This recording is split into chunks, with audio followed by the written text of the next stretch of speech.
Welcome to We Hear Her. I am Erin Trenbeth Murray. And I am Jennifer Bean. We're here today with another amazing woman who's sharing her story and insights to lessons learned.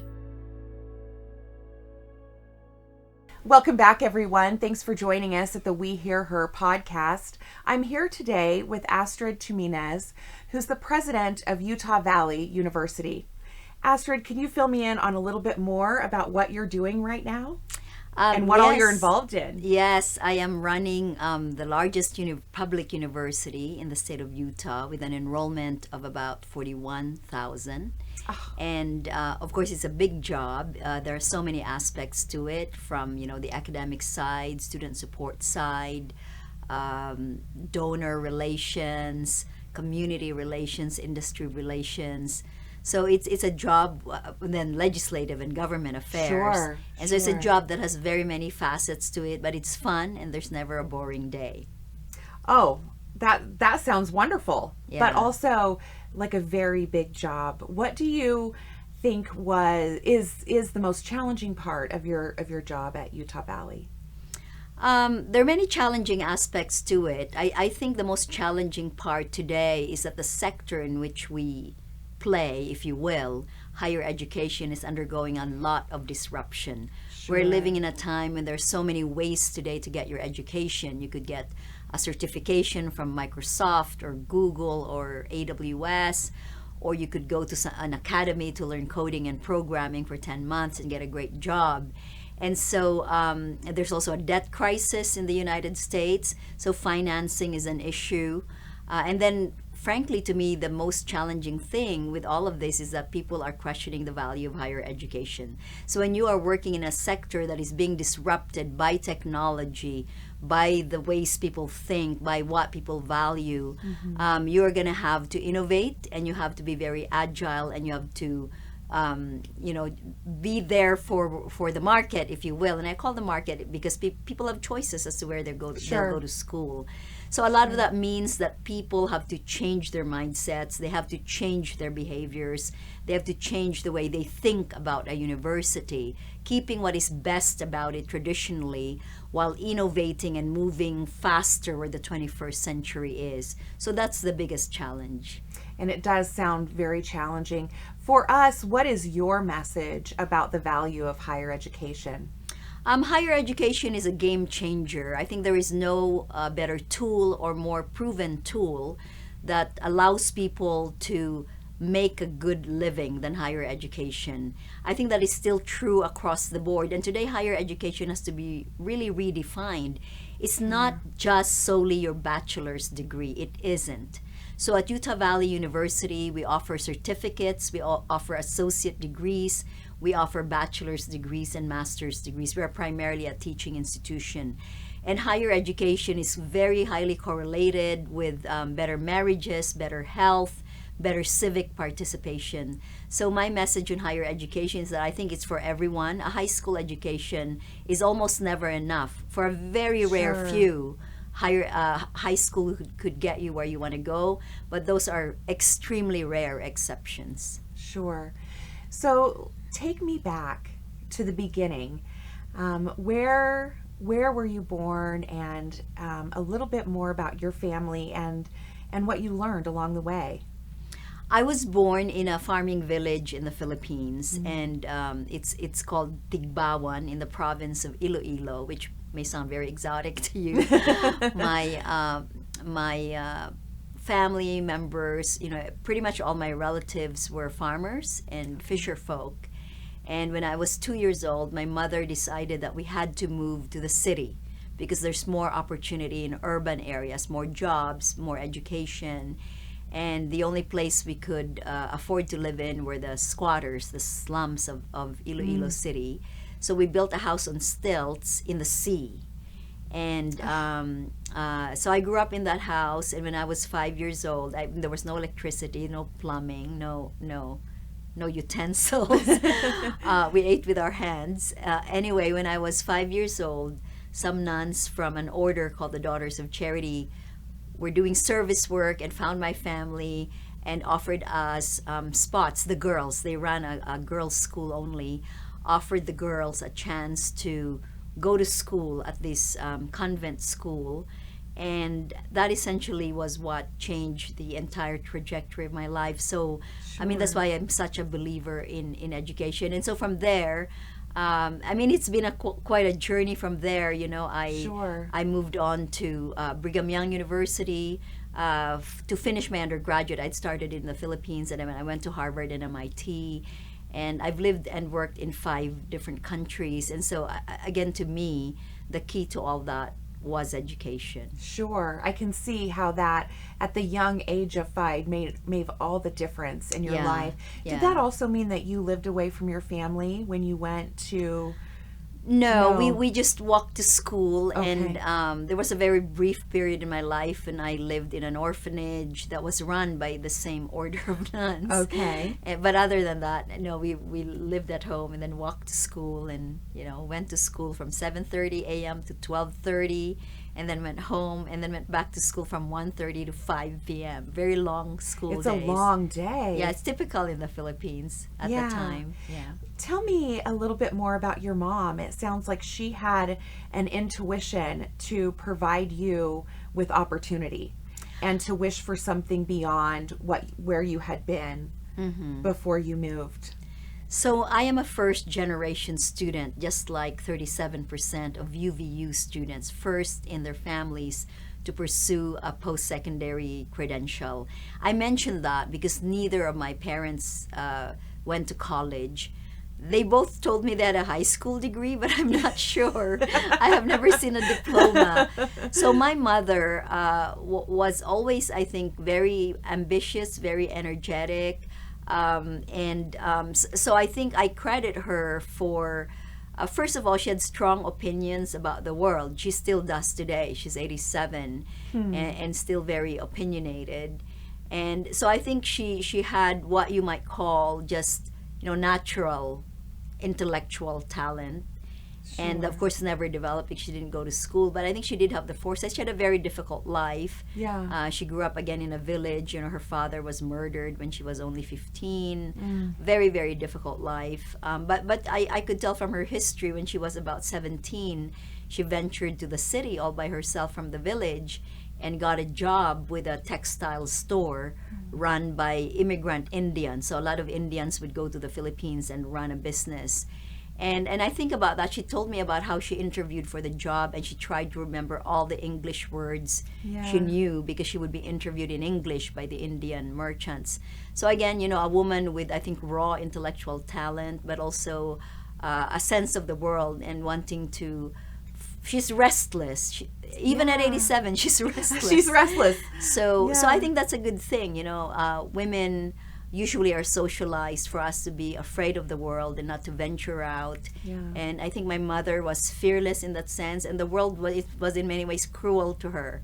But so what? She's 87, and she could look back on her life. She had many adventures, and she had 7 children, and we've all done pretty well. Yes. So you have 6 siblings. I do actually 2 more. I have a half brother and a half sister from my mother and father's side. So I come from a big family. A big family. Yeah. Yes. Tell me more about how your mom influenced, and was there a time that was pivotal for you, and you look back now and say this was one choice, one decision, one event that put me here today? I don't think there's a single event that put me where I am today. But you asked about my mother. So when I was 5, my mother actually left. So I didn't really know my mom from the age of 5 to 14.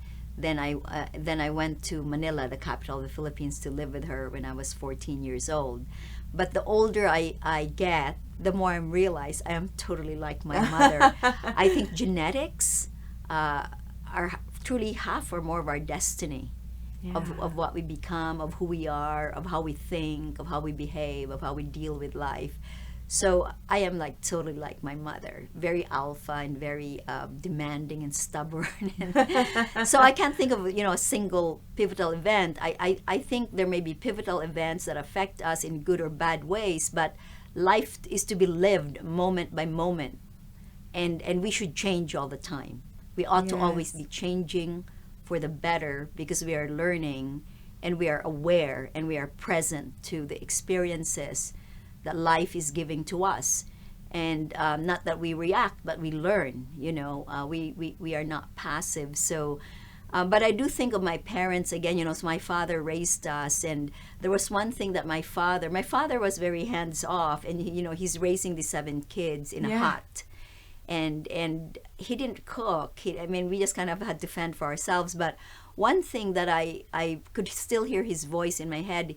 He never lectured us on how to live as kids, but he always said one sentence: do the right thing. And so when I was a kid, I was always asking, what is the right thing? That's such a powerful message, and it applies so often throughout the day. But he did not tell me what the right thing was. So he wanted you... He did not. So he wanted me to think, but I could always hear that voice saying, do the right thing. So I was always asking, what's the right thing? And that is a life skill. I think we all have to navigate life individually. Nobody can live our lives for us.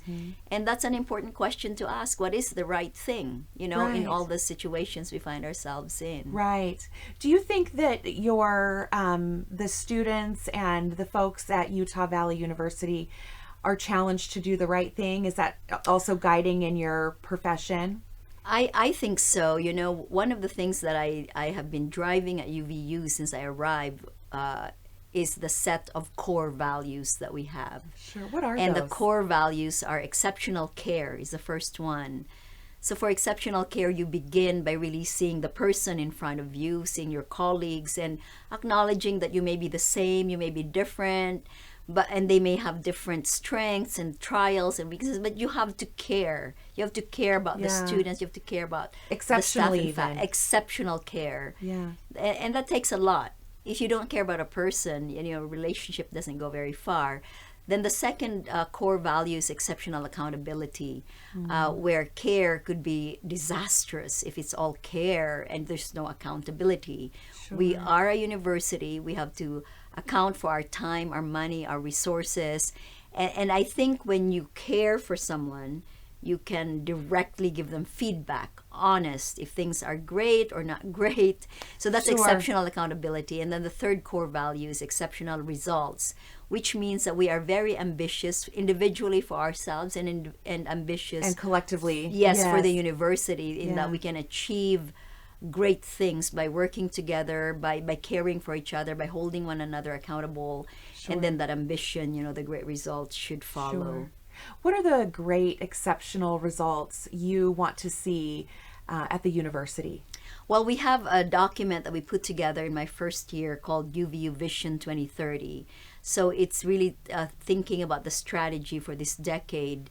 And there are 3 strategic initiatives. The first one is to expedite the completion of meaningful credentials, certificates, associate, bachelor's, master's degrees. Right. And when I arrived, we were at about 36%. We are now at 41%. Impressive. And we are aiming for 45% by 2025. And that's very ambitious for an open admission institution. We admit everybody.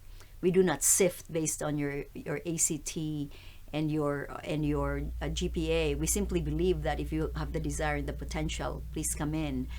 The second core initiative is to keep education affordable, accessible, and flexible. Thank you. So that's why we are open admission. We try not to have very high tuition. We have just been ranked by Optimal. That's a ranking. They looked at 111 universities, and we ranked in the very top for cost of education and the chances of getting a well-paid job afterwards.